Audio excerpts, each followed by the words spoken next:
Low ಮಚ್ಚ ಇವಾಗೆಲ್ಲ ಮಕ್ಳು ಬೋಳಿ ಮಕ್ಳು ಆಗ್ಬಿಟ್ಟವ್ರಪ್ಪ.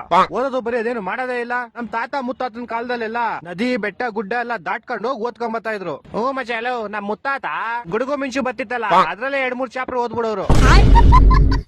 ಓ ಮಚ್ಚ ನಮ್ ತಾತ ರಾತ್ರಿ ಹೊತ್ತು ಬೆಕ್ಕಣ್ಣು ಉಳಿಯುತ್ತೆ ಗೊತ್ತಾ ಪಳ ಪಳ ಅಂತ ಅದ್ರಿಂದ ಓದ್ಕಂತಿದ್ರು. ಲೋ ಮಾಮ್ ನಮ್ ತಾತ ನೋಡ್ರಿ ಅಕ್ಕ ಪಕ್ಕ ಮನೆಯವರೆಲ್ಲ ಉರ್ಕೊಳ್ಳೋರು. ನಮ್ ತಾತ ಆ ಬೆಳ್ಕಳೆ ಓದ್ಕೊಂಡ್ಬಿಡೋರು. ಲೋ ಮಾಮ್ಸ್ ತಾತ ಮುತ್ತಾತಂದೆಲ್ಲ ಬಿಟ್ಟಾಕ್ರಲ್ಲಿ ನಾವೆಲ್ಲ ಹೆಂಗ ಓದ್ತಾ ಇದ್ವಿ. ಹೂ ಮಚ್ಚಲ್ಲ ನಾನು ವಾಚ್ದ ಲೈಟ್ ಬತ್ತಿತ್ತಲ್ಲ ಅದರಿಂದ ಓದ್ತಿದ್ದೆ. ಹೊಟ್ಟೆ ಎಷ್ಟು ಉರ್ತಾವ್ರ ಮಾಮ್ ನಾನು ಕಲ್ನ ಒಂದಕ್ಕೊಂದ್ ನೋಡೋರೆ ಬೆಂಕಿ ಕಿಡಿ ಬತ್ತಿತ್ತಲ್ಲ ಅದರಿಂದ ಓದ್ತಿದ್ದೆ. ಎಂತ ದೊಡ್ಡ ತಿಕ್ಕಲು ಕುಡುಕ್ ನನ್ ಮಕ್ಳು. ಮಚ್ಚ ನಮ್ಮ ಮನೇಲಿ ನಾನು ರಿಮೋಟ್ ಲೈಟ್ ಬರುತ್ತಲ್ಲ ಆ ಲೈಟ್ ಇಂದ ಓದ್ತೈತೆ. ಒಂದೊಂದಲ್ಲ ಲೋ ಮಾಮ್ಸ್ ನನ್ ಕತೆ ಕೇಳ್ರಿ ಇಲ್ಲಿ. ಒಂದ್ ಬುಕ್ ಬೆಂಕಿ ಹಚ್ಬಿಡ್ತಿದ್ದೆ. ಆ ಬೆಂಕಿ 6 ವರ್ಷದಲ್ಲಿ 3-4 ಬುಕ್ ಓದ್ಬಿಡ್ತಿದ್ದೆ.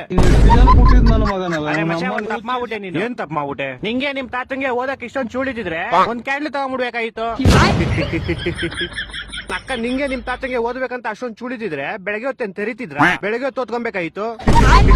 ಅಕ್ಕ ನೀನೇನ್ ಅವಲೇ ನಗ್ತಾ ಇದ್ಯಾ? ನಿಮ್ ತಾತ ಮುತ್ತಾತನ್ ಬಗ್ಗೆ ನಮ್ಗೇನ್ ಗೊತ್ತಿಲ್ಲ ಅನ್ಕೊಂಡ್ಬಿಟ್ಟಿದ್ಯಾ? ಇನ್ನು ಗೊತ್ತಿಲ್ಲ ಮಚ್ಚ ಇವ್ರ ತಾತಂದಿರ್ಗೆ ಒಂದೊಂದ್ ಕ್ವಾರ್ಟರ್ಗೆ ಜಮೀನ್ಗಳು ಮಾರ್ಕಂತಿದ್ರು ಇವ್ರ ತಾತಂದಿರು. ಅವನೇನಾಗ್ತಾವ್ ನೋಡು ಅವ್ನು ಬೇವರ್ಸಿ.